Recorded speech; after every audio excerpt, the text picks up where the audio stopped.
पहले symbolic as की थी, अब इसके बाद में ये दूसरी अवस्था आ गई टाइपल और कन्वेंशनल, मतलब प्ररूपात्मक और परंपरा प्रधान। यहां से परंपराएं बन जाती है। हमारे भी जीवन के अंदर छोटे-छोटे एक्ट्स इसी तरीके से, उसके ऊपर हम प्रश्न नहीं करते ये क्यों चले आ रहे हैं, बस वो चले आ रहे हैं। इस विकास क्रम की पहली प्रतीकात्मक अवस्था मुख्य रूप से धार्मिक तथा आध्यात्मिक होती है। इसमें दूसरे तत्व मनोवैज्ञानिक, नैतिक, आर्थिक तथा भौतिक विद्यमान तो होते हैं, पर वे धार्मिक तथा आध्यात्मिक विचार के अधीन होते हैं। सब प्योरली स्पिरिट के दृष्टिकोण से है। दूसरी अवस्था जिसे हम प्ररूपात्मक, तो वेद के समय के अंदर कैसी इंस्टीट्यूशंस होंगी, आपका वर्ण व्यवस्था क्या होगी, विभाजन क्या होगा, कार्य किस तरीके का होगा, ये सारे के सारे, ये सारे विचार अंदर स्पिरिट है वो तय करेगी। दूसरी जो अवस्था है मुख्य रूप से मनोवैज्ञानिक तथा नैतिक होती है। शेष सब कुछ को, यहाँ तक कि आध्यात्मिक तथा धार्मिक तत्व को भी मनोवैज्ञानिक विचार तथा उसे अभिव्यक्त करने वाले नैतिक आदर्श के अधीन रखा जाता है। धर्म, रिलीजन उस अवस्था में नैतिक प्रयोजन तथा अनुशासन, धर्म के लिए एक गुह्य स्वीकृति बन जाता है। मतलब बाहरी जो कल्ट है, रिलीजन है, वो जो सच्चा धर्म है, उसके लिए एक गुह्य स्वीकृति बन जाता है। यही इसकी मुख्य सामाजिक उपयोगिता बन जाती है और शेष बातों में धर्म अधिकाधिक पारलौकिक अदरवर्ल्डली प्रवृत्ति ग्रहण करने लगता है। इसलिए पूर्ण आध्यात्मिकता में जगत को छोड़ के कहीं जाने की आवश्यकता नहीं है। अरे भाई, कल हम बात कर रहे थे, सारी ही चीज इस भाव से की जा सकती है, और माँ ने, श्री अरविंद ने इसी का प्रारूप प्रस्तुत किया कि जगत को छोड़ के जाने की जरूरत नहीं है। तो इसलिए जो लोग कंपेयर करना चाह रहे हैं कि भी नवीनता क्या है इस बात में, तो पहले बौद्धिक रूप से ये समझें। और जगत में रहने का अर्थ ये नहीं कि जैसे सामान्य व्यक्ति इससे आसक्ति के अंदर रहता है, ये नहीं करे माँ और श्री अरविंद। इसको पूर्ण बनाना है। डिवाइन को यहाँ लाके उसकी डिविनिटी से इसको पूर्ण बनाना है, डिवाइन बनाना है इसको। तो इसके लिए कार्य कम नहीं करना पड़ेगा, इसके लिए तो और ज्यादा पलायन नहीं करना है। हमारे लिए पलायन भी कितना मुश्किल लगता है, ये उससे भी आगे की बात है। पर इसके अंदर माँ श्री अरविंद की उपस्थिति, देवताओं की क्रिया आपको सहायता पहुंचाएगी। आप एक-एक एक्ट के अंदर यदि अपनी प्रकृति को तैयार करते हैं, वो देवता आपको सहायता पहुंचाएंगे। यदि इस कड़ी को काट के चले जाते हैं जंगल में, वहां सहायता नहीं पहुंचाएंगे। ये इसका एक पीछे सूत्र है। वो जो निकल के भाग जाते हैं, उनको सहायता की आवश्यकता क्या है? सहायता तो, फंड्स तो आपको वहां से, जो ऐसा टारगेट लेके चल रहा है, कोई विशाल निर्माण का टारगेट लेके चल रहा है, फंड्स तो उसके पास अलोकेट किए जाएंगे। जो समस्या को काट के ही चला गया, जो कह रहा है मैं आपके इसमें आता ही नहीं विधान के अंदर, उसको कोई सरकार फंड्स देने की क्यों, उसके तो कोई आवश्यकता नहीं है। भैया तू, तेरे फंड्स तो उसको देंगे जो सबसे बड़ा कार्य हो रहा होगा। तो ये जो कार्य है, आप भागवत पूर्णता से जीवन को पूर्ण बनाना चाह रहे हो, इसके अंदर सारी चीज आपके लिए सहायक हो जाएगी। हर कर्म, हर चीज, ये एक विशेष बात है। पर कैसे? इसका अगर जीवंत अनुभव जब तक आप ये नहीं अपनाओ, तब तक तो विचार के स्तर के ऊपर रह सकती है, जीवंत अनुभूति तो होती नहीं इस बात की। इसलिए मैं जो कह रहा हूं कि क्या अंतर आ जाएगा, अगर अदरवर्ल्डली प्रवृत्ति है, इस जगत को छोड़ के जाने की प्रवृत्ति है, तो फिर तो आपको दूसरी चीजों की आवश्यकता ही नहीं है, वो आपको नहीं दी जाएंगी। पर इस जगत में रह के आप सोचिए कितना बड़ा क्षेत्र कवर करके चलेंगे इसके अंदर। आपके एक-एक एक्ट को दिव्य बनाएँगे, समस्याएँ इसके अंदर ज़्यादा होंगी, पर समस्याएँ तो क्योंकि आप इतना बड़ा क्षेत्र कवर कर रहे हैं इसके अंदर, तो एंड रिज़ल्ट है इसका तो बहुत ज़्यादा सर्वांगीण होगा, बहुत पूर्ण होगा। यह विचार कि मनुष्य में भागवत सत्ता या वैश्व तत्व की प्रत्यक्ष अभिव्यक्ति है, अब शासक या मार्गदर्शक और प्रधान विचार नहीं रह जाता। वेद के समय ये जो मानते थे कि मनुष्य जो है ये तो सीधे-सीधे सिंबॉलिक डिवाइन स्वयं है, उसकी एक-एक एक्टिविटी, हाथ का उठाना, चलाना, ये करना, वो करना। आप भोजन कर रहे हो उसको सिंबल बना सकते हो, आप कुछ भी एक्टिविटी कर रहे हो, इवन संतान उत्पत्ति जैसी कोई एक्टिविटी है उसके अंदर ये है कि भगवान की एक क्रिया है, उनका नया तत्व है उसको सामने लाने की क्रिया। समाज का कैसे शासन कर रहे हो, उसमें सब एक-एक चीज़ उसी को इन्होंने अपने मंदिरों के माध्यम से, अपनी कला, साहित्य, संगीत इन सब के माध्यम से, इसलिए वेद के अंदर जितनी भी चीज़ें हैं, नाम, आपकी क्रियाएँ, सारी सिंबॉलिक हैं। तो जो यह विचार, शुरू में क्या विचार था, भागवत सत्ता या वैश्व तत्व की प्रत्यक्ष अभिव्यक्ति है मनुष्य। अब ये जो विचार दूसरे वाला जो टाइपल एज आ जाती है, प्ररूपात्मक अवस्था, अब शासक या मार्गदर्शक और प्रधान विचार नहीं रह जाता, ये पीछे हट जाता है, पृष्ठभूमि में हो जाता स्थित हो जाता है और अंततः अभ्यास से गायब हो जाता है और अंततः जीवन संबंधी सिद्धांत से भी लुप्त हो जाता है। यह प्ररूपात्मक अवस्था महान सामाजिक आदर्शों का निर्माण करती है। समाज के जो आदर्श हैं, पर अब आप ये देखिए कि आदर्श का निर्माण ही इसलिए करना पड़ता है, क्योंकि आप पहले वाली अवस्था में नहीं हो। तो जितने भी हमारे आदर्श की अवस्थाएँ आईं, आदर्श इसीलिए कि आप उसकी ओर मूव करो। बात तो बहुत बड़ी लगती है, पर इसके अंदर सूक्ष्मता से ये देखिए कि माँ श्री अरविंद को वहाँ किसी आदर्श के कारण मूव करने की आवश्यकता नहीं है। भीतर से कोई चीज़ इंट्यूशन आया, अपने को तो ये करना है, बस। जहाँ ये चीज़ अब इतनी उपलब्ध न हो, डायरेक्ट इंट्यूशंस न हों, डायरेक्ट आपके पास इंस्पिरेशंस न हों, उसका सुदृढ़ आधार न हो, तो आप ये कहते हैं हम इस आइडियल को लेके चल रहे हैं। अभी तो कोई आदर्श है भी नहीं जीवन के अंदर। आदर्शों का तो अब कोई व्यापक रूप से लेना-देना ही नहीं है कि हम इस आदर्श को फ़ॉलो कर रहे हैं। किसी ने प्रॉमिस किया, उसका कोई महत्व नहीं। बेचारे एक देश को पूरे को डीन्यूक्लियराइज़ किया और कहा हम तेरा साथ देंगे। उसके ऊपर जब बम वर्षा हो रही है, कहते नहीं, नहीं हम तेरे को खाली पैसों की सहायता या ये वाली सहायता दे देंगे, बीच में कोई नहीं आएगा। ये यूक्रेन की रही। सबसे सुदृढ़ देश न्यूक्लियर के अंदर, उसकी देखो क्या गति हुई है। कौन-सा आदर्श? किसका आदर्श? भई लोकतंत्र का आदर्श, ये आदर्श देखने तो है नहीं है कोई सी बातें। कोई भी आदर्श अब तो, क्योंकि अब आदर्शों के आधार पे अब और ज़्यादा ढो ही नहीं सकते आप इसको, कि हम ये आदर्श के तरीके से, क्यों अब युग चक्र एक किसी और चीज़ की माँग कर रहा है। ये कोई आए सामने चीज़ों को रखे, जो इस अवस्था के बीत जाने पर भी मानव मन पर अंकित रहते हैं। मतलब टाइप जो है, ये दानवीरता का आदर्श है, टाइप एक प्रारूप बना दिया कि ये आपको मूव कर रहा है।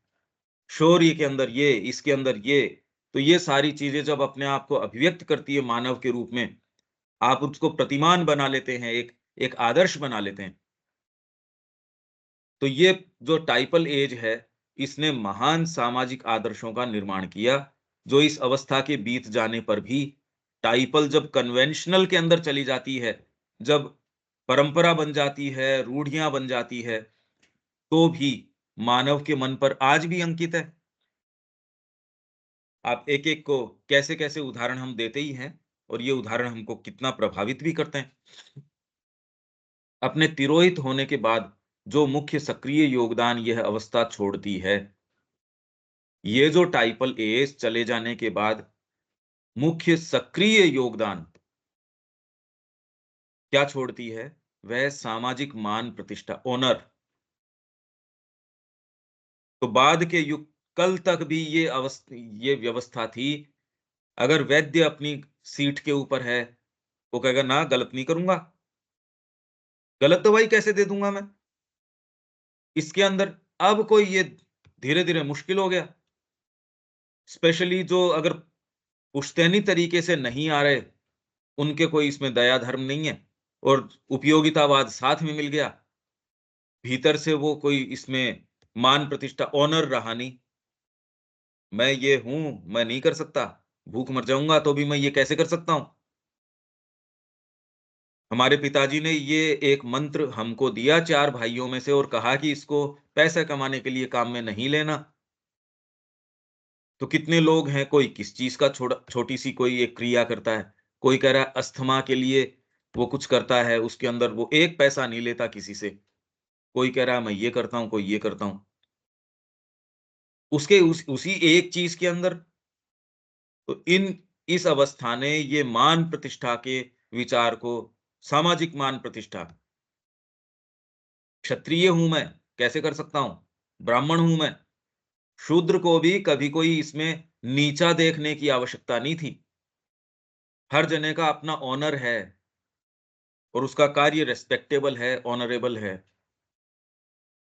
तो इसने सामाजिक मान प्रतिष्ठा और अब वैद्य है, उसकी कोई दिक्कत नहीं है। वो पढ़ के आया, उसको न तो औषधि का पता, वो तो सूत्र देख लेता है। पंसारी उसको जो भी लकड़ी दे देगा, उसको उसके सामने व्यक्ति नहीं देख रहा, नाड़ी देखनी नहीं आ रही। इसके कॉन्स्टिट्यूशन को किस चीज़ की आवश्यकता है, किसकी आवश्यकता नहीं है, कुछ सेंस नहीं है। फिर बाद में उपयोगितावाद के कारण फटाफट रिजल्ट चाहिए तो अपने एक काम करो, स्टेरॉइड्स मिला दो इन पुड़ियाओं के अंदर। यही अंग्रेजी दवाई लाओ, तो ये खतरनाक और हो गई। ये तो बहुत खतरनाक काम हो गया। ये रूप होता है जब आपके ये एक-एक अवस्था में होता क्या है? इसका कारण है ये, आप वज़न बढ़ा रहे हो नियमों का, कानूनों का, कि इसमें एक लोकपाल लिया हो, वो लोकपाल लिया हो। इसका कारण है ये, अगर यहाँ तक हम नहीं जाते, तो लोकपाल क्या कर लेगा इसके अंदर? नियम क्या कर लेगा भई इसमें? नियम तो एक वज़न और बढ़ा दिया आपने, ब्राह्मण का मान। तो ब्राह्मण को ऑनर है इस चीज़ का, मैं ब्राह्मण हूँ, भूख मर जाऊँगा, ये वाला काम नहीं करूँगा। क्षत्रिय क्या पीठ नहीं दिखाऊँगा, मर जाऊँगा वहाँ पे, कोई दिक्कत नहीं है। ये तो हाड़ी रानी की देखो आप यहाँ जो एक-एक ऐसी, अभी उसकी मेहंदी सूखी नहीं, उसके अंदर युद्ध का बिगुल बज गया। उसने कायरता दिखा दी। वो कहता है अभी तो शादी हुई है मेरी, मैं तो तेरी सुंदरता भी तरीके से नहीं देख पाया। इसके अंदर भई मैं तो नहीं जाऊँगा, अब जो ऐसी है ये तो। उसने अपनी चूड़ियाँ उतार के उसको दे दी कि तू ये पहन ले, मैं चलती हूँ। तो ये बड़ा सुंदर इसका काव्य के अंदर वर्णन है इस सारे का। बड़ी मुश्किल से वो उसने की ठीक है मैं जाता हूँ, बिना मन के सी। फिर जाके गेट के पास कहता उनसे रानी से कहो कि कुछ निशानी तो दे दे मेरे को, तो युद्ध में मैं चला जाऊँ, तो उनकी निशानी रहे। रानी ने भीतर अपने खुद का सिर उतार के और दे दिया कि ये निशानी, अब उसको दे दो कि अब तो लड़ लेगा कम से कम। ये क्षत्रिय अब तो है ही नहीं कुछ, क्या लेना-देना है भई इसका? ये और पहले वाली यही अवस्था हमको तो ये लगती है आदर्शात्मक, कितने जबरदस्त आदर्श। आदमी अपने निम्न प्रकृति को सुपरसीड कर जाता है इन छोटे-छोटे आदर्शों के लिए, हट, ये नहीं। मेरे को भय तो लग रहा है उस स्थिति से, तो भी नहीं, पीछे नहीं हटेंगे। लग रहा होगा भय, ये कोई बात थोड़ी है।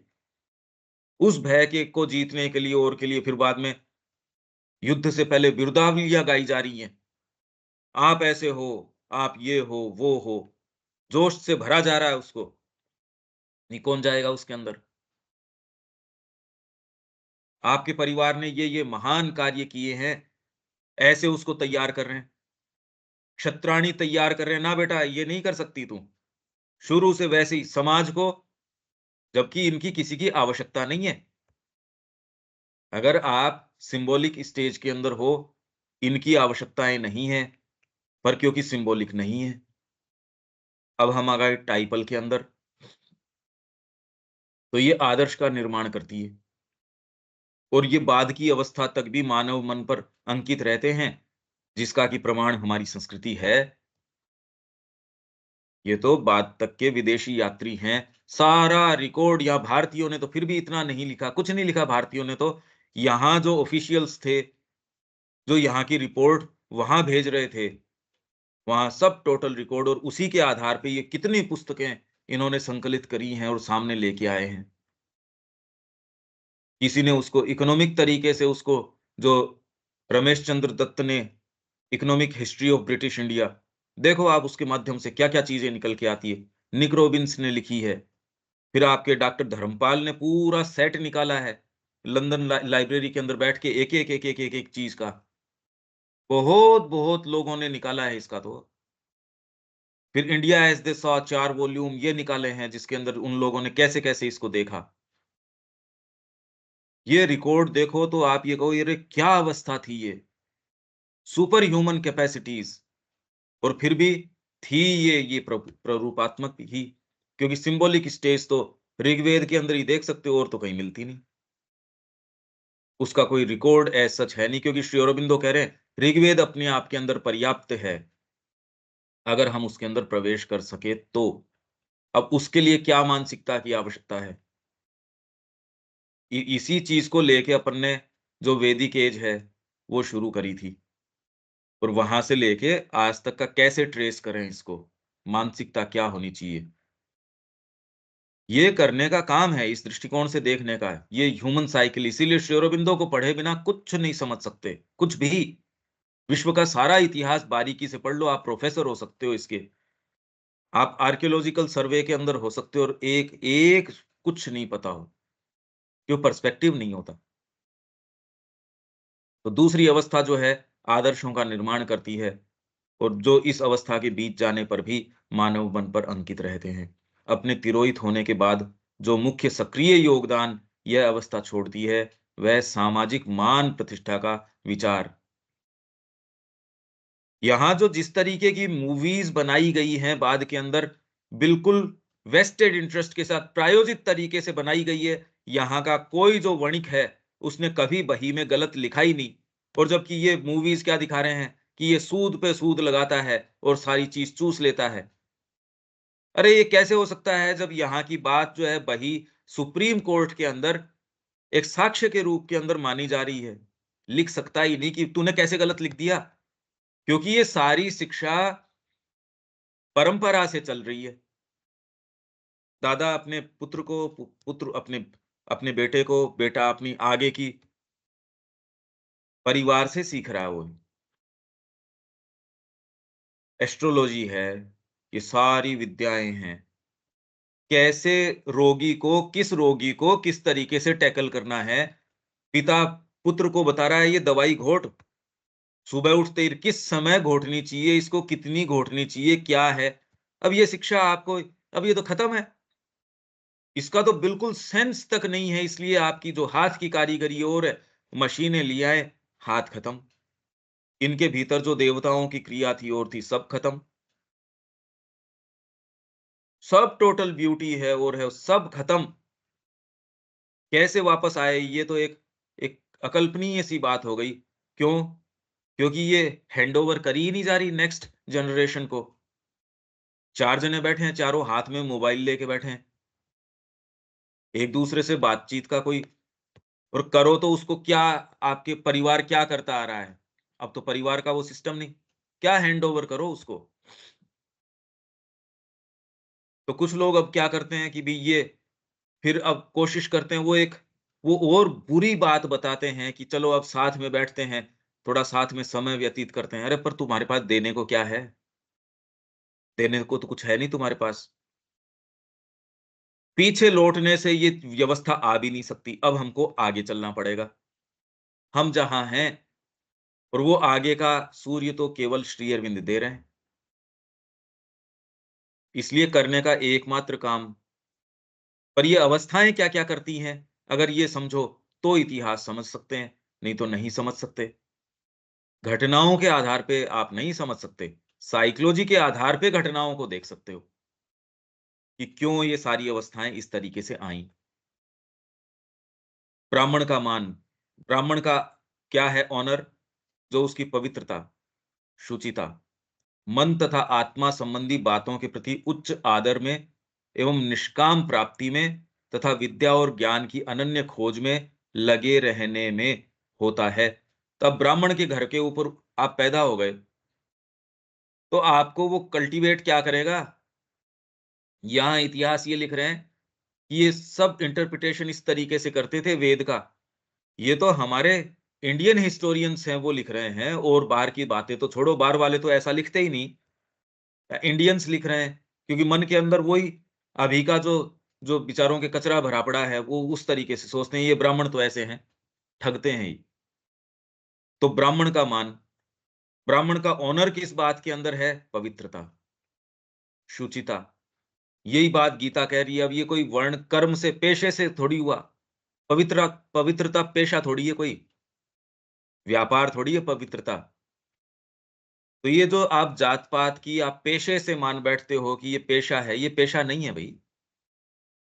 पवित्रता, शुचिता कोई पेशा थोड़ी है। मन तथा आत्मा संबंधी बातों के प्रति उच्च आदर, ये तो बहुत बड़ी बात हो गई। और इसके अंदर मान लेना, इस बात में अपना ऑनर महसूस करना, ये तो साधक नहीं कर रहा है ये बात। और ये चीज जाति के अंदर, और इसलिए विवेकानंद जी ने जो कहा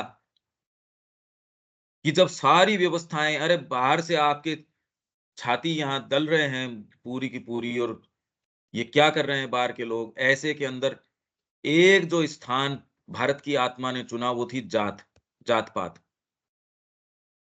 उसमें मान लेना, वहां उसमें अपना ऑनर, वहां बेचारी को आश्रय मिला और इससे एकजुट रही, जीवित रही।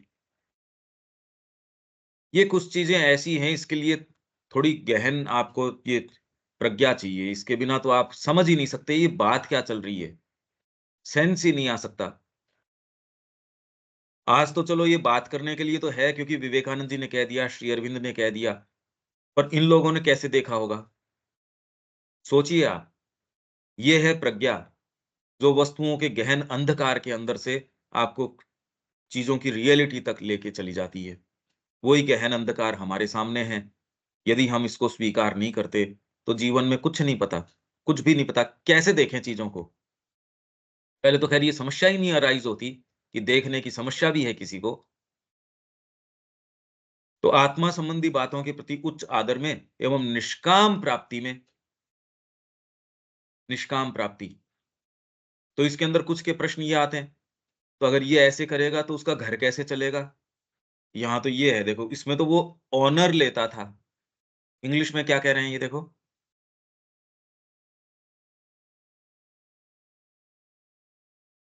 Honour, social honour. English social honour छोड़ती है पीछे, the honour of the Brahmin which resides in purity, in piety, in a high reverence to the things of the mind and spirit, and a disinterested possession and exclusive pursuit. Disinterested possession, आप प्राप्त कर रहे हो पर डिसइंटरेस्टेडली। यहां हम class कर रहे हैं डिसइंटरेस्टेडली, व्यक्ति आ रहा है नहीं आ रहा है, ठीक है, उसका लाभ हानि है इसके अंदर। अपना कार्य तो डिसइंटरेस्टेड, डिसइंटरेस्टेड है, इसीलिए आप वो उदाहरण दे सकते हो। जो आदमी दूसरा, जिसको आप ये कह रहे हो नहीं नहीं ये उदाहरण तो ये वाले नहीं देते, क्योंकि वो इंटरेस्टेड है उसमें, उसको अपने क्लाइंटेल का बड़ा इंटरेस्ट है। ऐसे कहेंगे तो ये कैसे आएंगे? उसको बहुत ज्यादा इंटरेस्ट है इस बात के अंदर, इसलिए वो सच नहीं कहता। आहत हो जाएंगे दूसरे। उसका वो सत्य का सेवक नहीं है, वो तो देहबद्ध चेतना के अंदर है। मेरा क्या होगा, लोग कैसा महसूस करेंगे? अरे तू लोग की सोच रहा है, लोग है ही नहीं। सिंबॉलिक स्टेज के अंदर होते तो लोग तो आत्मा का दर्पण है, लोग तो एग्जिस्ट ही नहीं करते। इसलिए जो व्यक्ति इन कंसिडरेशंस के ऊपर काम करता है, वो लोअर कंसिडरेशन के ऊपर काम कर रहा है, वो कभी भी जीवन को बदल नहीं सकता। सो कॉल्ड वो आप प्रभावित उससे हो, पर एक्चुअल जीवन के शॉर्ट्स तो और कोई दूसरी चीज कॉल करेंगी, वो तो नहीं करेगा। यूँ तो भागवत की कितने-कितने लोग हैं आयोजन में जा ही रहे हैं। उस भीड़ को देख के उसकी सफलता कैसे माप सकते हो आप? भीड़ सफलता थोड़ी है। वो लोग जो एक्चुअल इसके अंदर आते हैं, वो है सफलता। उनके किनके पाँव आप मोड़ सकते हो? तो डिसइंटरेस्टेड, निष्काम प्राप्ति में तथा विद्या और ज्ञान की अनन्य खोज में लगे रहने में होता है। क्षत्रिय का मान रहता है, क्षत्रिय का ऑनर किस चीज में? साहस, वीरता, बल, एक प्रकार के स्वाभिमानपूर्ण आत्मसंयम। नहीं, ये नहीं कहेंगे। मीठी-मीठी बातें कह रहे हैं, मैं इसको ये आत्मसंयम की बात नहीं है। मीठी-मीठी कहना आत्मसंयम से च्युत होना है। आत्मसंयम ये है कि आप सोच समझ के भी वो बिल्कुल आपको जैसा कहना है हूबहू वो चीज़ कह पाओ। इसमें स्वाभिमान है, स्वाभिमान इस चीज़ में, अरे माँ का काम करना है मेरे को, इससे क्या मतलब है? और उसकी आत्मा तो इसी से प्रसन्न होगी। तो क्षत्रिय का मान किस चीज़ में है? आत्मसंयम, स्वाभिमान पूर्ण। कह दिया होगा किसी ने, पर इसके अंदर युद्ध के अंदर भी जाएगा तो डर तो लग रहा होगा उसको, पर ना, करना पड़ेगा ये। ये थोड़ी है उसके पास चॉइसेस न होती हैं तो उसके अंदर उसको बेचारे को पता नहीं कि ये क्या होता है, ये क्या? या फिर क्रोध आ जाता है तो एकदम उस क्रोध में ही बह उठता है, नहीं, ऐसा नहीं। स्वाभिमान पूर्ण आत्मसंयम, और ये क्या होता होगा, किस तरीके का होता होगा?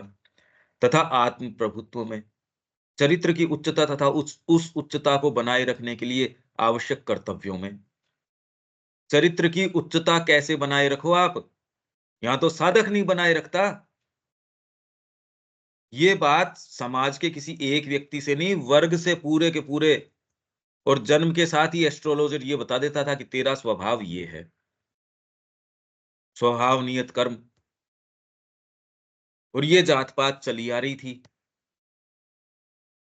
इसलिए जाति प्रथा बड़ी बहुत ज़्यादा इम्पोर्टेंट है। समय मिलेगा तो अपना ये पब्लिकेशन इसको पढ़ेंगे अपन। जिसको हम जात-पात समझते हैं वो नहीं, वो है मूर्खता। पर भारत के पतन का कारण ही ये रहा कि यहाँ वर्ण व्यवस्था पे कुठाराघात किया गया, और ये बचा इसलिए रहा क्योंकि यहाँ किसी न किसी रूप के अंदर व्यक्ति इसको पकड़े रखता है। चरित्र की उच्चता तथा उस उच्चता को बनाए रखने के लिए आवश्यक कर्तव्यों में। वैश्य, वैश्य जो है, वैश्य का मान, वैश्य और वणिक, वणिक एक अलग बात है। ये तो गीता भी बता रही है, उसके अंदर आपके गोपालक वगैरह भी आ जाते हैं और भी आ जाते हैं। वैश्य का मान जो अपने आप को बनाए रखता है, शुद्ध और खरे व्यवहार, व्यापार में ईमानदारी, उपयोगी उत्पादन। अभी तो वो चीज़ प्रोड्यूस कर रहे हैं जो प्रकृति के अंदर आपके पॉल्यूशन कर रही है। उपयोगी उत्पादन थोड़ी है। मेरे को तो इससे लाभ हो रहा है इसलिए कर रहा हूँ मैं। इससे कोई मतलब नहीं है कि इससे क्या होगा। तो ये कोई उपयोगी उत्पादन है क्या? मेरा योगदान है या मैं इसको प्रकृति को नुकसान पहुँचा रहा हूँ? कर क्या रहा हूँ मैं? लोगों की हेल्थ खराब कर रहा हूँ, केमिकल डाल रहा हूँ मैं। कृषि कर रहा हूँ, उसके अंदर इतने केमिकल डाल रहा हूँ, तो उपयोगी उत्पादन तो हुआ नहीं। ये तो हर जने के लिए नेगेटिव है। कोशिश करके तो खूब इन्होंने रासायनिक खादों को इनको खूब बढ़ावा दिया। अब ये कह रहे हैं कि नीम कोटेड यूरिया, ये कोटेड, और अब वापस ऑर्गेनिक पे आओ। अरे सब सत्यानाश करने के बाद अब कह रहे हो ऑर्गेनिक के ऊपर आओ, और वो हो भी नहीं रहा। मतलब पहले तो किसी एक चीज़ को बढ़ावा देंगे, फिर बाद में उसको कहेंगे इससे जो नुकसान है। तो इतनी अकल ही नहीं है ना। चारों तरफ अगर आप देखो, और इसको कोई सुनने तैयार नहीं, और कैसे सुन लोगे आप? भई मेरे खेत के अंदर उसकी स्थिति ये है, अगर मैं ऑर्गेनिक कर रहा हूँ, उस वो उपज कर रहा है, मुश्किल से मेरी 30-40 किलो मूँग हुए। अब क्या खाओ, उसमें बीज-बीज के पैसे ही वापस नहीं आए। बाज़ार में लेके जाते हो, कहते हैं हम बिना ऑर्गेनिक तेरे 40 किलो से हमारा काम तो चलेगा नहीं। तो व्यक्ति एक ऐसे दुष्चक्र में अपने आप को पाता है कि इससे निकलें कैसे? और मनुष्य ने मेहनत करके कर लिया ये काम। जिस दुष्चक्र में अपने आप को पा रहा है, वो खूब मेहनत करके आ गया इसके अंदर। जबकि सहज रूप से छोड़ देता तो प्रकृति अपने आप सही कर रही थी। भारत ने कभी इस तरीके का काम नहीं किया। इसने हमेशा से, भई आपको एक ज़मीन मिली, उसके अंदर केमिकल डाल के आपने 50 गुना उससे उत्पादन सो कॉल्ड ले लिया। जोर क्या आया? दादाजी की तिजोरी भरी पड़ी थी। मैंने लूट-पाट करके उसके अंदर मकान बना लिए, उसमें ये कर लिया, उसमें वो कर लिया। देखो ये दादाजी तो कैसे रहते थे, एक धोती के अंदर रहते थे। मेरे पास तो अंबार लग रहा है चीज़ों का। जोर क्या आया इसके अंदर? भारत का सारा पैसा लूट के लेके चले गए। वहाँ जो यूनिवर्सिटी, येल यूनिवर्सिटी है, वो यूनिवर्सिटी है, सारी की सारी वहाँ बना ली। और वो भी इसलिए क्योंकि लास्ट में उनके थोड़ी-सी ये पश्चाताप था, तो कुछ टुकड़े फेंक दिए, उससे वहाँ की यूनिवर्सिटीज़ हो गई। यहाँ से जो आपके सोमनाथ वगैरह के मंदिर को लूट के लेके गए, इससे पूरे अरब जगत को जो है इलेक्ट्रीफाई किया। क्या जोर आ गया उसके अंदर? उपयोगी उत्पादन थोड़ी हुआ ये। आप अपनी निधियों को, आपको एक चीज़ मिली, उसको आपने हस्तांतरित किया, कुछ उसमें योगदान करके अपनी नेक्स्ट जनरेशन को। ये तो हुआ उपयोगी उत्पादन। अभी एक उत्पादन आप बताइए जिसके अंदर कोई भी चीज़ का ह्रास न हो रहा हो। अब तो जीडीपी की गणना कर ही नहीं सकते ना। बिना पर्यावरण के ऊपर बोझ लगाए या कुछ भी किए आप जीडीपी जोड़ ही नहीं सकते। कहीं न कहीं आपने किसी की पॉकेट मारी है, कहीं न कहीं खड्डा खोदा है, कहीं कुछ न कुछ किया है। उपयोगी उत्पादन की अब संकल्पना नहीं है कि उपयोगी उत्पादन कैसे होगा? क्योंकि उन चीज़ों की आवश्यकता नहीं है, जो उत्पादन किए जा रहे हैं। जीडीपी में जो चीज़ जुड़ रही है, वकील हैं, ज़बरदस्ती और 1000 गुना वकील हो जाएँ, कि क्या उत्पादन है उसमें? पुलिस और 50 गुना हो जाए। आप एक-एक नुक्कड़ के ऊपर 50-50 कैमरे लगा दें, जैसा कि ये तो पॉलिटिकल एजेंडा के अंदर उपयोगी उत्पादन है क्या ये? डॉक्टरों की खेप और बढ़ जाए, उपयोगी उत्पादन थोड़ी है ये।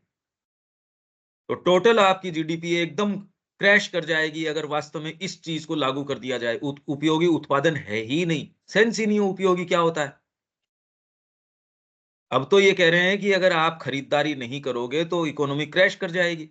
तो ज़बरदस्ती आपकी, ये तो देश को चलाने के लिए खरीदो भई, ये तो इकोनॉमिक्स के नियम बताते हैं ये। उपयोगी उत्पादन क्या है? आपके कचरा का कचरा एकदम सस्ते भाव में, ये कैसे भी आप तो इस चीज़ का सेंस ही नहीं है कि उपयोगी उत्पादन क्या होता है। संगीत कर रहे हैं या किसी भी क्षेत्र में जा रहे हैं तो वो क्या, किसके लिए? नुमाइश के लिए। उपयोग क्या है उसका? नुमाइश। मतलब सामने उसको प्रस्तुतिकरण, अपनी आत्मा की अभिव्यक्ति नहीं। तो उपयोगी क्या है? यहाँ तो सब यूटिलिटेरियन हैं। सच्चा उपयोग तो रहा नहीं इसका। और वो जो वैश्य है, मैं तो ख़ैर एक दूसरे दृष्टिकोण से भी कह रहा हूँ ये बात। अब तो कोई वर्ण व्यवस्था आर्यों में होती है, म्लेच्छों में नहीं होती। इसलिए वर्तमान के अंदर यूँ तो सारे के सारे आपके वणिक हो गए। ब्राह्मण भी है, वो केवल धन उपार्जन के लिए काम कर रहा है और कोई जाति रही नहीं। और यूँ वास्तव में कोई सा वर्ण रहा ही नहीं। अब तो सब टोटल म्लेच्छ हैं।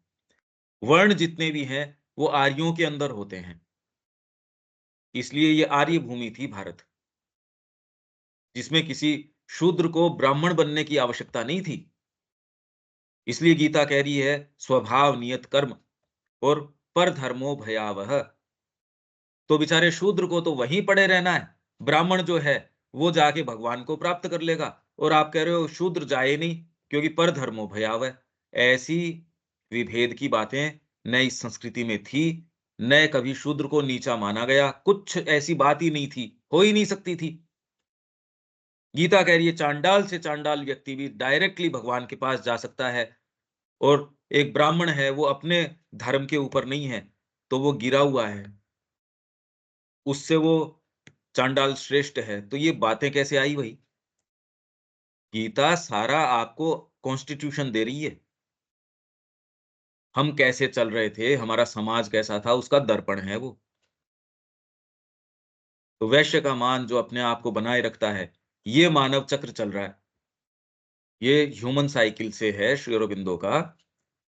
अगर इसको समझो तो आपको ये लगती है, विचारात्मक चीजें लगती है कि ऐसा, अरे ये इसके ऊपर समाज रहा है और आज जो समस्याएं हैं उसके मूल में ये बातें हैं। अगर इसको इस दृष्टिकोण से लोगे तो हमको क्या करना चाहिए? आप किस ओर देखते हो? सरकार को ये नियम बनाना चाहिए, सरकार को ये करना चाहिए। इससे नहीं होगा भई। समस्या की जड़ दूसरी है, आप पानी दे रहे हो कहीं और या कुछ और ही काम कर रहे हो, तो उससे नहीं होगा। ये चीजें डीप डाउन समझो। ह्यूमन साइकोलॉजी क्या है? इसमें युग चक्र कैसे चल रहा है? इस दृष्टिकोण से करोगे, फिर से वो सारी की सारी चीजें वैसी की वैसी आ जाएँगी। इसीलिए वर्तमान में आवश्यकता है कुछ ऐसे ग्रुप जो अपनी निम्न तुष्टियों को तो छोड़ दें, माँ के कार्य को पहले तो ये समझें और उस भाव से अपने आप को सामने लाके प्रस्तुत कर दें। बस, कि आपके माध्यम से सारी चीज़ें यथावत कड़ियाँ से कड़ियाँ जुड़नी शुरू हो जाएँगी, एकदम सही हो जाएगा। एक डेमोंस्ट्रेशन कोई सामने रख दे, काम हो जाएगा। और दूसरे चाहे कितने भी प्रयास, विश्व तो कर ही रहा है भई। पूरे विश्व में कितने-कितने प्रयास शिक्षा में भी चल रहे हैं, चिकित्सा में भी चल रहे हैं। लोग परेशान हैं, एक्सपेरिमेंट्स पे एक्सपेरिमेंट हो रहे हैं संस्थाओं के अंदर। पर जब तक वो मूल को ही, ये जो श्री अरविंद बता रहे हैं, इसको नहीं समझो, इसके सूत्रों को न समझो और इसके लिए सामने आके अपने आप को पूर्ण रूप से जितना आपके हाथ में उतना नहीं दो, तब तक तो वो उत्तर नहीं देते समस्याओं का। उपयोगी उत्पादन, बहुत बड़ा शब्द है ये, उपयोगी उत्पादन। देखो तो सही कोई उपयोगी उत्पादन, उसको मतलब ही नहीं है उपयोगी से तो। भैया मेरे को तो प्रॉफिट चाहिए, उपयोगी से मेरे को कोई लेना-देना ही नहीं है। ये जितनी दवाइयाँ बेच रहे हैं, ये तो ड्रग एजेंसी बोलते थे उसको, ड्रग एजेंसी। ड्रग्स हैं ये सारी की सारी। सिर दर्द की गोली 5 दिन ले लो आप, वो तो एडिक्ट हो जाओगे आप उसके। उपयोगी है ये कोई? समाज का सत्यानाश करने के लिए ये सारी की सारी, क्या उपयोग है उसका? तो अगर ये वैश्य है, तो वो कभी-कभी मैं तो नहीं करूँगा ये उत्पादन। सोचिए कितना बड़ा आपके रिलीफ मिल जाएगा, अगर वैश्य वर्ग इस तरीके का हो, यहाँ कचरा आएगा ही नहीं। हर जना सेफली कंज़्यूम कर सकेगा, अभी सेफली कंज़्यूम ही नहीं कर सकते। कहीं से कोई चीज़ आपने ले ली, वो आपके क्या रिएक्शन कर जाएगी शरीर के अंदर, कोई पता ही नहीं। ये ऐसी चीज़ बना थोड़ी देगा। अभी मिठाई के अंदर सारे सैंपल, दूध के जितने सैंपल हैं, 15 साल पहले ये स्थिति थी कि 70% सारे के सारे सिंथेटिक थे। अब तो उन्होंने और कुछ वृद्धि करी होगी। 70 से 80% जितने भी हैं, सारे सैंपल सिंथेटिक, सब टोटल। तो जितनी मिठाइयाँ आप खा रहे हो, अब ये क्या है ये? उपयोगी कैसे हुआ है ये? ये बताइए? इसको हटा दिया जाए तो आप तो कह दोगे जीडीपी क्रैश कर जाएगी। ये तो हमारे सरकार के मानक हैं और इससे आप ये कह रहे हो ये हिंदुत्व ले आएगी, ये ले आएगी। अरे कहाँ से ले आएगी? गणित ये है तो वो निष्कर्ष, तो उसके परिणाम तो वही वाले आएँगे। व्यवस्था, उदारता तथा परोपकार पर। ये वैश्य की अकेले की, ये तो साधक की नहीं हो रही, ये वैश्य की थी ये चीज़ें। शूद्र का ऑनर किसमें है? आज्ञा पालन। सबसे ऊँचा वर्ण है साधना के अंदर शूद्र। अगर किसी में ये भाव हो सके तो, आज्ञा पालन। आपकी लोअर प्रकृति को खा जाता है आज्ञा पालन। गुरु के प्रति, इष्ट के प्रति स्वेच्छाचारिता कभी भी नियम नहीं हो सकती। न शिक्षा में, न जीवन के अंदर, कहीं नहीं। आज्ञा पालन, अधीनता, निष्ठावान सेवा, आसक्ति रहित अनुराग में अपने आप को समर्पित कर देता है। ये आपका दूसरा, जो पहले सिंबॉलिक फिर बाद में दूसरी स्टेज, परंतु इन सभी का शुद्ध वैज्ञानिक विचारधारा में एक जीवंत जड़ जमाए रखना या इनका मनुष्य के आंतरिक जीवन में से स्वाभाविक प्रस्फुटन अधिकाधिक बंद होता जाता है, स्वाभाविक रूप से। हालाँकि फिर बाद में परिवार उसको ये सिखाता है कि नहीं, अपने को नहीं करना चाहिए, पहले चाहिए की बात नहीं थी। तो जब ये कहते बंद हो जाता है, पर हम तो अभी भी देखते हैं जो जो पुश्तैनी तरीके से जो आ रहे हैं, हर फील्ड के अंदर। कोई सोने का काम करता है, वो कह रहा है हम इतनी पीढ़ियों से आ रहे हैं, तो उसके हाथ में और दूसरा जो कर रहा है उसमें फ़र्क आएगा, बिल्कुल फ़र्क आ जाएगा। इतना सा इधर-उधर नहीं करेंगे। आपने उनको मतलब उसमें कोई मिलावट नहीं है, अगर वो पुश्तैनी तरीके से आ रहा है, कुछ नहीं करेगा वो उसमें। इनफैक्ट ऐसे हैं, ये तो मैंने देखे हैं, जो आपका गहना शादी के अंदर वो स्वयं उस समय लेके आता है, नहीं तो घर के ऊपर चोरी वगैरह का होता है, कि आपको वो बता दिया जाता है, तो वो कहते हैं जी कब है आपकी शादी? तब है। ठीक है, हम लेके आएँगे। आज तो देवता प्रतीत होते हैं ऐसे लोग। ये तो कोई बहुत लंबी बात नहीं बता रहा मैं आपको। अब दूसरे आपको अब इसमें जी ये मार्का लगा हुआ है इसमें, ये है, ये प्रामाणिकता है, ये इतनी बड़ी कंपनी है, नहीं हो तो आप कहीं भी इसको चेंज करवा लो। ज़रूरत ही नहीं थी। एक व्यक्ति छोटा-सा कोई बड़ा उसने कोई शो वगैरह कर नहीं रखा, अपने घर के ऊपर बैठा है। धीरे-धीरे उस अपने प्रेम से लग रहा है उसके अंदर। वैद्य है, चुपचाप में अपनी अपनी चीज़ें तैयार कर रहा है। क अप अप खुद ही जाके जो है थोड़ी जड़ी-बूटियाँ ले आया, खुद जाके लाता है। पहाड़ी के ऊपर गया, कोई पोम्प एंड शो नहीं, कुछ नहीं। एकदम सादगी से, कोई आप एक देख ही नहीं सकते कि ये आप मरे को ज़िंदा कर देगा ये आदमी। अभी तो शो इतना, परिणाम निल। अगर काउंटर प्रोडक्टिव न हो तो, नहीं तो जेब ही खाली कर देगा आपकी सारी की सारी, मार डालेगा। मतलब ये बातें कथा कहानी होके रह गई। जो एक मनुष्य का एक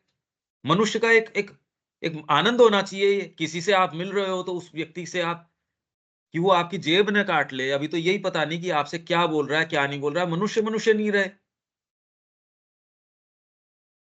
अब इसलिए हमको ये जो स्थितियाँ हैं, ये भी जी के गए हैं लोग। ये तो हम उनमें नहीं देख रहे जो कह रहे हैं हम माँ की पुस्तकें पढ़ रहे हैं। सोचिए आप कितना, हम एक ऐसे समाज में रह रहे हैं कितना वज़न है, जहाँ सुकून से किसी से बात नहीं कर सकते। ये मेहनत करके हमने समाज तैयार किया, देखो ये स्थिति हमारी। हमने खूब सड़कें तैयार कर ली, हमने रेल मार्ग तैयार पर वैल्यूज़ क्या हैं जीवन के? रेल मार्ग से क्या मतलब हुआ भई? जब सारे डाकू घूम रहे हों, सारे ये, तो मार्ग क्या करेंगे इसमें? ये भाव एक रूढ़ परंपरा बन जाते हैं। और रूढ़िगत आप इतना कसते हैं, ये सारी डॉक्यूमेंट्रीज़ मैंने देखी, जो ये मूर्तियाँ बनाते हैं, ये कैसे बनाते हैं? जो परंपरागत तरीके से कि जी हम भगवान की मूर्ति इस तरीके से बनाते हैं। इतना उनके डीप डाउन खून के अंदर है ये बात, चाहे रूढ़िगत हो गई हो, पर ना हम ऐसे नहीं कर सकते भई। वो लोग ही कितनी बार सुबह अपना पूरा नहाना-धोना, शुचिता से ये करके कि हम ऐसे नहीं कर सकते। मूर्ति बना रहे हैं, इससे हम पैसा लेने के लिए, ये सारी बातें ठीक है, वरना ये काम नहीं कर सकते अगर वो परंपरा से आ रहा है तो। तो रूढ़ परंपरा बन जाती है। तो अपने मूल काल समय में ये कैसी रही होगी, ये सोचिए आप। ये भी मनुष्य की संभावनाएँ हैं और हम कहाँ आ गए। ये बातें अब हम सोच रहे हैं, विचार कर रहे हैं, सोचिए। नहीं तो इसकी चर्चा ही क्या पड़ी है अगर सामने ही होती तो। इनकी कल्पना करनी पड़ रही है। तो ऐसे में शुभ परिणाम कैसे हो सकते हैं इस स्तर पे ऑपरेट करेंगे तो? अरे चारों तरफ अगर कोलाहल है, शोरगुल है, शांति है, नहीं तो कहाँ का संगीत, कहाँ की अच्छी काव्य कला, कुछ नहीं। इसीलिए कोई शुभ आप इसमें ढूँढो तो कितनी मुश्किल लगती है। इसके लिए आपको एक माहौल तैयार करना पड़ता है। माँ ने, श्री अरविंद ने वहाँ माहौल तैयार किया। नहीं तो पूरा देश इसी तरीके का हो, सोचिए, ये क्या चीज़ हो सकती है? ये इसको बनाने की आवश्यकता है, तो उसके लिए अगर आप निम्न प्रकृति को ही आप प्रभावी रखते हो, तो ये चीज़ नहीं हो पाएगी। इसके लिए जागृत हो, इस चीज़ को लाने के अंदर योगदान दो। ये चीज़ करने लायक है। हम निम्नतम स्तर के ऊपर आ गए। राष्ट्रीय स्तर लेवल के ऊपर, सामाजिक स्तर के ऊपर, व्यक्तिगत स्तर के ऊपर, इसको कुछ तो हमको कुछ योगदान तो करना ही चाहिए इसमें। हालाँकि ये रूढ़ परंपरा अन्य परंपराओं में सबसे उच्च कोटि की होती है। यह रूढ़ परंपरा। इसलिए मैंने कहा कि इसका मतलब ये नहीं कि नीचे आ गई, पर इसके माध्यम से ये सोचो कि जो मूल इसका आदिकाल में वैभव था, वो क्या रहा होगा, ये सोचो। क्योंकि ये जो रूढ़ परंपरा है, ये तो कल तक भी चली आ रही थी और आज भी जो पुश्तैनी तरीके से चले आ रहे हैं, पर वो कभी आगे ले जाने वाले ही नहीं है इसको। छोटे-छोटे कलाओं के अंदर आर्टिज़ान्स जो हैं, कपड़ा बुनने वाले, ऐसे लोग थे, सबके अंगूठे कटवा दिए, सबके हाथ कटवा दिए। क्योंकि हमारी मिलें की हैं, उनका कोई खरीदता ही नहीं भई। ऐसा मलमल बनाते हैं ये, इतना फाइन बनाते हैं कि सुई की उसमें से निकल जाए।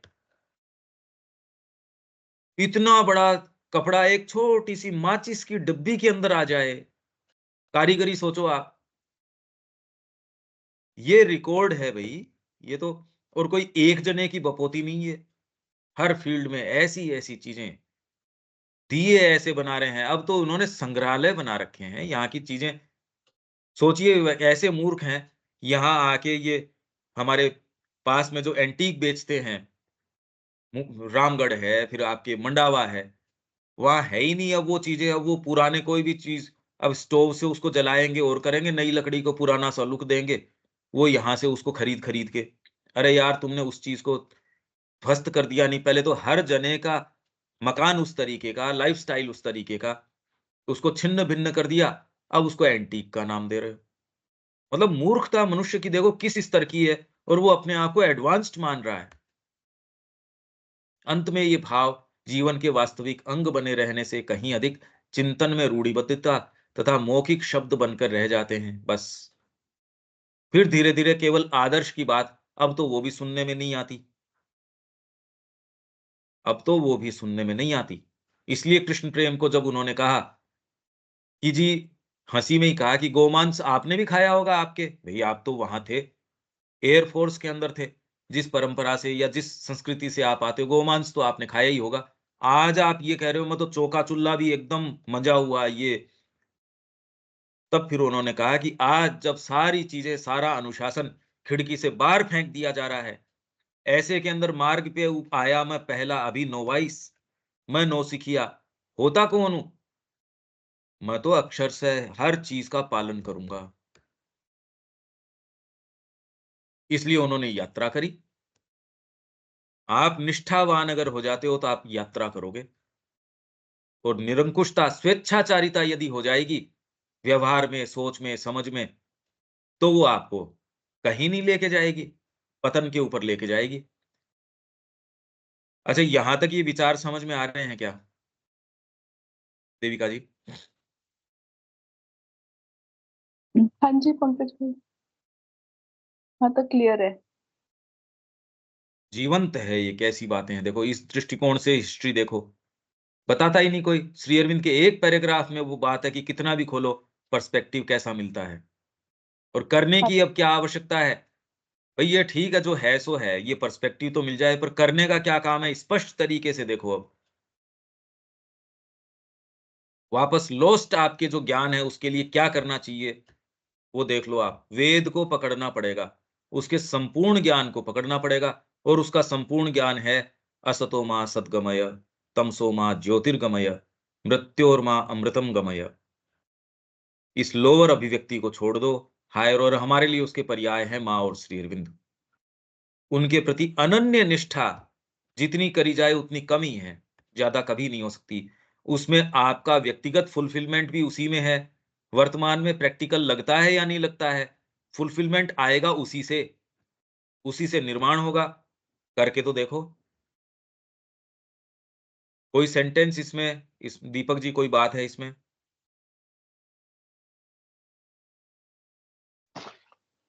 मनोवैज्ञानिक चरण की विभिन्न अवस्थाओं में इस अवस्था की महान सेवा क्या होगी? किसकी? प्रारूपात्मक ये तो भारतीय संस्कृति की मनोवैज्ञानिक सारी चीज़ तो इसी से चली आ रही है। टाइप बन गई। और अभी जो जिस परिवार का मान लो वैद्य है, अब वैद्य को कोई वैदिक सेंस नहीं है कुछ भी, पर वो अपना काम इतना परफेक्टली करता है, उसमें कोई दिक्कत नहीं है उसके। वो अपना प्रेम से सारे काम कर रहा है, वो कोई हायर जीवन की कोई अभिप्सा नहीं है उसके, कि मैं कोई हायर जीवन की मेरे अभिप्सा है, पर अपने काम के अंदर एकदम निष्ठावान है। वो अपनी गद्दी के ऊपर बैठेगा, पहले उसको प्रणाम करके बैठेगा। न्याय की गद्दी के ऊपर बैठने वाला प्रणाम करके बैठेगा। अपने व्यापार के ऊपर चढ़ते समय पहले प्रणाम करेगा उसको। ये भाव तो कोई पश्चिम की संस्कृति को तो सेंस ही नहीं है, कि इसमें कोई शुचिता, कोई इसमें पवित्रता, इसमें कोई पता ही नहीं ना उसको। यहाँ अगला कह देगा ना, ये नहीं करूँगा। वो अगर परंपरा से ये चीज़ आ रही है तो उसमें वो गड़बड़ नहीं करेगा और परफेक्शन से जाएगा और उस काम में उसके इंट्यूशन रहेगी। इंट्यूशन साथ में रहेगी। ये महान योगदान है। इसी ने उस ज्ञान को, जो आदि समय से जो ज्ञान चला रहा था, उसको एक परंपरागत तरीके से हस्तांतरित किया। इसके अंदर भौतिक प्रक्रिया भी है और इसके अंदर ओकल्ट प्रक्रिया भी है, साइकोलॉजिकल प्रक्रिया भी है। एक पिता को जैसे परिवारगत तरीके से, ये कुछ में आपने देखा, साउथ में है, वो एक छोटी सी मछली मुंह के अंदर डालता है उसके कुछ, वो अस्थमा के लिए। 4 बेटे हैं, कुछ एक मंत्र उसको देता है कि बेटा इससे इसके ये रोग, ये 4-5 रोग इससे इस मंत्र से ठीक हो जाएँगे। 4 बच्चों को देखा, एक को अधिकारी माना, एक को वो दे दिया, कहा और कोई काम करना मत। कितने-कितने लोग हैं, ये तो आपके चारों तरफ होंगे। मेरे को नहीं पता आप संपर्क में आए, यहाँ तो बहुत-बहुत देखे हैं मैंने।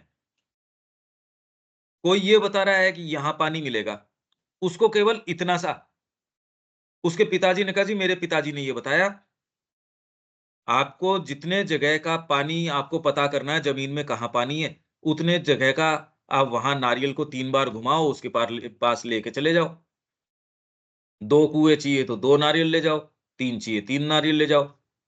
आपको नारियल हाथ में लेके वो बता देगा कि अच्छा इसके लेफ्ट साइड के अंदर एक पेड़ खड़ा है, इस साइड में ये, इस साइड में ये। ये तो मैं खुद गया था इसलिए मैं कह सकता हूँ ये। मैं आपको कोई कल्पना के उदाहरण नहीं दे रहा कोई भी। इंट्यूशन कैसे काम करती है ये सारी, और इससे कोई आध्यात्मिकता नहीं हो गई। प्रॉब्लम ये है, जो आज ये मेस्मेरिज्म चल रहा है पर्चा लिखने का और लिखने का, ये उपयोगितावादी हम संस्कृति में आ गए, इसलिए इनको इतना बढ़ावा दिया जा रहा है, क्योंकि हम यूटिलिटेरियन स्पिरिट के अंदर आ गए। तो हर जना इससे प्रभावित है, जबकि ये कोई बातें ही नहीं है भई। ये तो आपके एक परिवार के अंदर ही हैंड डाउन की जाती थी, हैंडओवर करते थे आप, कि ये पिताजी से इसको मिलेगी, गुरु की गद्दी इसको मिलेगी। वो उसका पुत्र हो सकता था, या शिष्यों के अंदर से कोई काबिल हो सकता था, या उनके अलावा कोई हो सकता था। ये उसको इंट्यूशन से पता चल जाता था कि ये होगा नेक्स्ट गद्दी के ऊपर। कितने युगों से ये परंपराएं चलती आ रही हैं। इसने हमारे जो मूल जो ज्ञान था, वो आज तक लेके आई है, तो ये इसकी उपयोगिता है। इसमें भौतिक प्रक्रिया नहीं, इसके पीछे साइकोलॉजिकल और ओकल्ट प्रक्रिया है। जैसे ही गुरु आपको हस्तांतरित करता है, श्री अरविंद ने जैसे ही माँ को स्थापित किया और अपनी देह त्याग के बाद माँ ने कहा, उनकी एक-एक ऐसे एज़ इफ फिज़िकली सारी चीज़ मेरे अंदर उन्होंने उड़ेल दी। गुरु जब कहता है नेक्स्ट गद्दीधारी ये होगा, तो उसमें केवल वो कोई कोई अपना पोज़ेशन है या अपना अधिकार है, सत्ता है, वो ही हस्तांतरित नहीं करता। वो ओकल्ट प्रक्रिया है ये। ये गुह्य प्रक्रिया है, जिसने ही आज तक परंपराओं को जीवित रखा है। इतनी इम्पोर्टेंट बातें हैं ये चली नहीं गई कहीं। आप अगर ध्यान से देखो, तो ये सारी की सारी आपको ये उदाहरण चारों तरफ नज़र आएँगे। मैं तो देखता हूँ, इसलिए उदाहरण दे रहा हूँ मैं। ये इनका महान काम रहा। ठीक है, दीपक जी? हाँ, दरअसल मैं इस कड़ी से चूक रहा हूँ कि चेतना अपने विकास क्रम में मनोवैज्ञानिक के 4 अवस्थाओं से गुजरती है, तो उसमें से एक विभिन्न अवस्थाएँ हैं, प्रतीक अवस्था हो गई, प्रारूपात्मक हो गई और आगे 2 और बचेंगे। तो इसमें चेतना अपना विकास कैसे कर लेती है? ये तो विकास नहीं हो रहा। ये देखिए, मैं ठीक है, मैं समझ गया आपकी बात। अब सुनो, अब ध्यान से, इसको ध्यान से समझना। गुरु हैं एक, किसी ने मार्ग अपनाया, सपोज़ मैंने ये मार्ग अपनाया, मेरे को कोई साक्षात्कार हुआ। अब मैं जो भी एक्ट कर रहा हूँ, वो सारे के सारे मैं डायरेक्टली टच में हूँ किसी इंट्यूशन के, तो ये स्टेज हो गई सिंबॉलिक। मैं जो भी एक्ट करूँगा, चलो अपन एक गौशाला यहाँ कर लेते हैं, ये कोई उपयोगितावादी भाव नहीं है। इसके अंदर मेरे को इंट्यूशन हुआ, माँ ने कहा बेटा ये कर ले। तो मेरा जो भी कर्म है, जो भी बाहर की चीज़ है, सब प्योरली सिंबॉलिक है, क्योंकि मैं बाहरी तरीके से नहीं जी रहा। पर अब धीरे-धीरे, धीरे-धीरे मेरे पास लोग आए, मेरे से भावित होके आप ही आ गए मेरे पास। भई ये जो ग्रुप हम सुबह बात कर रहे हैं, भावना से भावित होके आप मेरे पास आ गए। आने के बाद आप डायरेक्टली उस चीज़ के टच में नहीं हो जिस टच में मैं हूँ। आपका टच मेरे से है, मेरे माध्यम से आप प्राप्त कर रहे हो। तो अब आपके लिए जो इंट्यूशन है वो डायरेक्ट नहीं रही। तो अब मैं जब तक हूँ तब तक तो आपके लिए दिक्कत नहीं है कि आप कहो कि भैया से पूछ लेंगे, तो आपकी समस्या नहीं हो रही। मैं नहीं रहा, अब जो सिंसियर व्यक्ति क्या कहेगा कि जो उनके सूत्र थे, जो वो जीवन में जिस तरीके से भोजन को लेके उनका क्या था, अब आपके लिए गाइडिंग वही है भैया, क्योंकि आप सिंसियर हो। आप जानते हो अगर स्वेच्छाचारी या मन की बातें मानने लग गए, तो नीचे गिर जाओगे। तो आप क्या कहते हो, भैया जिस तरीके से जीते थे या जैसे करते थे अपन तो हूबहू उसको फॉलो करेंगे। सिंसियर आदमी करेगा ये काम। तो इस तरीके से धीरे-धीरे जो पहले थी, अब वो टाइप बन गई। गुरुजी जैसे रहते थे, हम हूबहू हम तो वैसे ही फॉलो करेंगे साहब। वैसा ही दृष्टिकोण, जीवन को लेके, व्यवहार को लेके हम तो हूबहू वैसा ही करेंगे, क्योंकि हम उसी मार्ग को ट्रेस करना चाहते हैं, पर अब डायरेक्ट इंट्यूशन रही नहीं। अब आपसे नेक्स्ट जनरेशन आएगी, ये तो 25-25 साल, 20-20 साल का ही फ़र्क पड़ रहा है। सोचिए कहाँ से चले आ रहे हैं हम। वहाँ से तो धीरे-धीरे, धीरे-धीरे हाँ, पर नए गुरु आए, नई शिक्षा दी, नए फ्रेश वाटर्स लेके आए, पर प्रधानतः जो युग थे, चली नहीं गई वेद की चीज़ पर प्रधानतः जो युग है, अब आप समझ रहे हो कि ये कड़ी कैसे धीरे-धीरे, धीरे-धीरे क्यों होता है इस तरीके से? समझ में आ रहा है दीपक जी? मैं तो ये समझ रहा हूँ, प्रतीक में तो स्वतः ही जो है से उस अवस्था में है, जबकि प्रारूपात्मक में चूँकि वो भूल चुका है, उसको किसी आदर्श की आवश्यकता होती है, उसके मार्फत वो आगे बढ़ता है। प्रतीक अवस्था में स्वतः स्फुरित होता है। हुँ, जब वह नहीं है सामने, तो उसको कोई न कोई आदर्श चाहिए। वो अवस्था में गुज़र रहा होता है, वर्ण व्यवस्था यहाँ पे बहुत बढ़िया से काम कर रहा है। हाँ। तो एक तरह से लगता है ये पतन जैसा हो रहा है। नहीं, प्रतीक युग मोर चक्र है, एडवांस है। पतन नहीं है, युग चक्र है। क्योंकि आगे की अवस्था इसके अंदर जो पहले के परिणाम हैं, अरे बीज बोओगे तो बीज का पतन थोड़ी हो गया, अब वो फूट के बाहर निकला है, तो आगे की प्रक्रिया होगी। अगर आप वहीं रुक जाते तो दिव्य जीवन का माँ शरीर में इनका उद्घोष है, वो कैसे आता सामने? तो इसलिए पतन एज़ सच नहीं कह सकते। आत्मा अपने वैभव से घोर भौतिक तक आके कह रही है मैं हूँ, पतन नहीं है ये, युग चक्र है। यानी यानी अभी जो वर्तमान में अवस्था का सबसे लास्ट स्टेज है बुद्धि की अवस्था, तर्कवादी अवस्था में हम लोग जी रहे हैं, जिसको हम लोग ट्रेस अभी करने वाले हैं कि जड़ता में तर्कवाद की महान सेवा, तो यहाँ पे आ करके क्या सेवा करेगी, वहाँ ट्रेस करके पहुँचने वाले हैं। ऐसी हाँ, अवस्था में हाँ, हाँ, बिल्कुल। ये यही है अपना। इसीलिए तो इतना लंबा मैंने ये लिया है ये इन बातों का तो पहले सेंस ही नहीं था यार ये चीज़ें भी हो सकती हैं। देखिए श्री अरबिंदो जी, ने क्या कहा बिल्कुल। है। जी, भई अभी तुरंत के अंदर सोच अभी फिर मैं एक उदाहरण दे देता हूँ। मैं अभी बोल रहा हूँ एक इंट्यूशन के आधार के ऊपर जो भी चीज़ें आ रही है धारा प्रवाह आ रही हैं। टेक्स्ट तो है ही, टेक्स्ट थोड़ी पढ़ रहा हूँ मैं, टेक्स्ट पढ़ के जितना भी वर्णन आ रहा है ये तो धारा प्रवाह आ रहा है। पर आपके पास अब कल्पना शक्ति के अलावा आप दोबारा सुनोगे तो भी इस शब्दों से आगे तो नई इंट्यूशन आ जाए, नहीं आ जाए, नहीं आ जाए। आप इन्हीं शब्दों को खोलने के लिए बाध्य होंगे, डायरेक्टली अगर इंट्यूशन से आपका टच नहीं होगा तो। फिर आप किसी को समझाओगे, वहां तक आपको बस जितनी बात समझ में आई उसके पास लेके जाओगे तो और थोड़ा सा ह्रास हो गया। तो इसका तो तरीका यही है कि सीधे वापस इंट्यूशन तक चले जाओ। इसमें यह बात अब समझ में आती है कि क्यों इस अवस्था में, यानी अभी वर्तमान अवस्था में बहुत मेहनत करनी पड़ती है, फल बहुत थोड़ा मिलता है। क्योंकि वो चेतना की एक ऐसी अवस्था में है जो डायरेक्ट संपर्क में होता नहीं है। वह बेचारा ट्रेस करता है, किसी के बारे में सोचता है, वह कैसा किया है, तो उसे नहीं, बहुत मेहनत नहीं, करना नहीं। पड़ता है। इसके अंदर अगर पद्धतियों को, जो आप इसको हठ योग को, ये योग को, इस योग की पद्धति को अगर इनको फॉलो करते हो, इनका रिजल्ट नहीं है। इसमें तो सीधे मां को पुकार लो, उसका सबसे पोटेंट रिजल्ट है जो आपके मेरे पास उपलब्ध है। ये कह सकते हो आपकी मां श्री अरविंद एकदम मूर्तिमान रूप से उपस्थित हैं। सूक्ष्म भौति में आप पुकार के तो देखो, पद्धतियों को फॉलो करोगे उसके रिजल्ट बड़े मीगर हैं।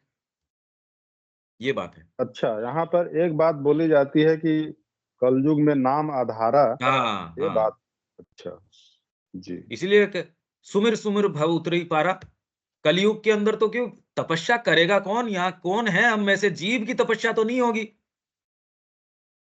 इसीलिए मैं कह रहा हूं, निम्न प्रकृति को जितना भी आप कसोगे कम ही पड़ेगा। दोनों तरीके से काम कर दो, पॉजिटिव तरीके से, नेगेटिव तरीके से।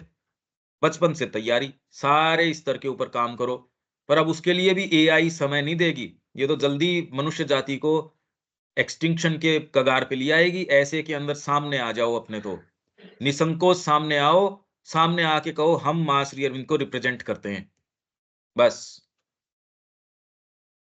इसलिए मैं जो कह रहा हूं सुसंबद्ध तरीके से कह रहा हूं, मैं कोई अलग बात नहीं कह रहा। बिल्कुल कड़ी दर कड़ी जुड़ी हुई है बातों में। ठीक है दीपक जी, जी, जी। देविका जी। पंकज जी, मैं बस ये सोच रही थी, जब आप युग चक्र कह रहे हैं तो युग चक्र का जो ग्राफ है वो तो नीचे की तरफ ही गया ना, चाहे हम। और दूसरी बात है, अगर हम लोग ही हमारे। असेंडिंग स्पाइरल है ये स्पाइरल नीचे नहीं जा रहा, असेंडिंग स्पाइरल है। आप में इतनी मजबूती आ गई कि अब आप कहीं भी जाके ऐसी, आपके पास कमजोर सी मशीन है, आप जबरदस्ती ऐसी जगह के, यार नहीं पत्थर पे नहीं चलेगी ये। अब मशीन ऐसी आ गई कि ये कहीं भी कर दे, इसको ड्रिल कर देगी पत्थर के अंदर भी। इसलिए आत्मा की ताकत ऐसी है जो भौतिक तत्व को भी हाथ में ले लेती है। नीचे जाना नहीं है, मशक्कत करना नीचे जाना थोड़ी है। आप आराम से एसी में बैठे हो, खूब बढ़िया बातें कर रहे हो, इससे कोई क्या, कोई वैभव? अरे यार देख बेचारा यहाँ आ गया, नाली साफ कर रहा है। अरे मतलब क्या हुआ ये क्या मतलब हुआ? वहां आप महल खड़ा करोगे? ये हाँ असेंडिंग स्पाइरल है। अतिमानस के आने के बाद इनकी किसी की आवश्यकता नहीं रहेगी, ना अवतारों की आवश्यकता रहेगी, क्योंकि पूरा जगत अपने आप में भगवान का अवतार ही बन जाएगा। और अवतारों की आवश्यकता नहीं है, और स्पाइरल की आवश्यकता नहीं है। ये सारी कड़ियां बस लास्ट हैं, ये जो हैं सो। इसलिए घोर जो अंधकार है वो भी निगल जाने को कोशिश कर रहा है, क्योंकि उसका भी लास्ट ये युद्ध है। ये युद्ध आपके भीतर भी है, समाज में भी है। सब चीजें केवल इसको निगल जाने के लिए है। पर आपको तो जगत का भी सेंस नहीं है कि वो क्या कर रहा है। ये लास्ट युद्ध है। हाँ जी। अगर अतिमानस ये यहाँ मूर्तिमान आने के बाद ये कोई भी इन चीजों की, न अवतारों की आवश्यकता है, न आपके प्रलय की, नई सृष्टि की, इनकी किसी की कोई आवश्यकता नहीं है। ये उन लोगों की वाणी है जो काफी केपेबल हैं कहने के। तो इसको सिक्योरली मानने में अपने को कहीं कोई दिक्कत नहीं है। और ये नहीं भी है तो कम से कम ये मान के भी आशा तो है। ये मानने में भी कितनी अच्छी आशा है। हाँ जी। ठीक है देविका जी। हाँ अब जी। करने का क्या क्या काम है, उसमें कमजोरी न दिखाओ कि हाँ मैं तो ये नहीं कर सकती या वो नहीं कर सकती। छोड़ दो ये सारी बातें। जब तक मुक्त नहीं होते तब तक आप पूरा काम नहीं कर पाओगे। हाँ जी। ठीक है अनिल जी। हाँ ठीक है। अब देखिए ये एक बात जैसे आ रही है, देविका जी भी जैसे फील कर रही है, मतलब मैं भी ये देख रहा हूँ कि अपन जैसे अब आज के जो मानव का जो स्तर है वो तो पशु से भी जो है गया बीता हो रहा लग रहा है। अब हाँ अपन अब ये मतलब ये अजीब सी चीज है, मतलब कानून पे कानून बना रहे हैं अपन, मतलब हाँ एक आदमी खड़ा कर दो या एक आदमी का आदमी एक पुलिस वाला लगा दो, मतलब ये तो मतलब आपका मतलब अब इसमें आ रहा है कि साहब जीवन मूल्य या उनको वैल्यूज ऑफ लाइफ सिखाई जाए बच्चों को, मतलब मॉरल की बात नहीं हो रही है, मतलब अब हाँ वैल्यूज ऑफ लाइफ क्या है। तो हाँ अब ये बड़ा एक क्रक्स नहीं लग रहा है, मतलब ये तो कानून से तो कुछ होगा नहीं ना, मतलब हाँ, एक के नहीं बाद होगा, एक। नहीं होगा बिल्कुल। इसके तो लिए एक ग्रुप ऐसा है, वो तो एक ग्रुप मतलब ऐसा चाहिए इसमें अनिल जी, लेवल समाज एक में। ग्रुप, इसमें सुनिए, इसमें एक ग्रुप ऐसा चाहिए जो आके सामने आके ये बात कह सके, और इसको कहे ही नहीं, प्रारूप प्रदान कर सके कि हम चल रहे हैं इस तरीके से। जो भी इस झंडे के नीचे आना चाहे आ जाओ। अरे भाई, आपको ये कड़ी जोड़ते ही आपको समझ में आने लग गई, तो दूसरे क्या आप सोच रहे हो आप ही समझदार हो, दूसरे क्या इतने समझदार नहीं है? उनको हाँ। बेचारों को मिल नहीं रहा कोई। पर इसके लिए अगर आप तैयार ही नहीं हो, 2 दिन ही मूव करने के लिए तैयार नहीं हो, तो आपको ये कहने का राइट ही नहीं है। समस्या यहां आ रही है। और एक आप जैसे ही ये कि मैं राजनीति में हूँ, घर वाले भी कह देते हैं, यार वो कैसे आएगा? मंत्री जी तो आप आज ट्रैवल कर रहे हैं, समाज भी उसकी व्यवस्था कर देगा, आपको भी दिक्कत नहीं है कि रैली कर रहे हैं, अब क्या करेंगे? घर के अंदर भी करंट दौड़ जाएगा, और साधना में जा रहे हैं तो मातम मनना शुरू हो जाएगा घर के अंदर। ये इस कड़ी को तोड़ने के लिए अगर आप तैयार हो तो आगे बात कीजिए, नहीं तो मौन मौन धारण करो, और तो क्या हो सकता है? अरे भाई, समस्या सामने सबको पता है, हर व्यक्ति, हर डॉक्टर को समस्या पता है, हर इंजीनियर को समस्या पता है। समस्या क्या बता रहे हो? समाधान बताओ। ये बात है। एक व्यक्ति ऐसा नहीं है जो समस्या नहीं जानता। पर आपको मुड़ के अगर आप कहो कि ऑर्गेनिक खाया करो, तो मूर्ख है क्या कोई जो नहीं खाएगा? गाय तक भी जानती है, उसको 2 चीज दो, वो अनऑर्गेनिक नहीं खाएगी, ऑर्गेनिक खाना चाहेगी। तो इसलिए ये न कहो कि लोगों को पता नहीं है। आपको अगर ये महसूस होता है तो सामने तैयारी तो करो। ये बात कहती कोई इसका उत्तर नहीं है। इसलिए हम कह रहे हैं कि हमको सामने आना पड़ेगा। राजनीति में गड़बड़ है तो राजनीति में मां श्री अरविंद आ रहे हैं ये कहने के लिए, आ जाओ सामने। तैयार हो क्या, ये बताओ पहले तो। ये बात है। भैया, ये प्रश्न आप लोगों से, तैयार हो क्या? यही वो स्वतंत्रता संग्राम वाली सी बात है कि कफन बांध लो सिर के ऊपर, बस। उस व्यक्ति की तो स्वतंत्रता आ ही गई। ये यदि हम नहीं करें तो आगे का रास्ता नहीं है। ये बात। तो यहां विराम देते हैं, कल मिलते हैं। जय श्री मां। जय श्री जय राम। श्री राम। जय श्री राम।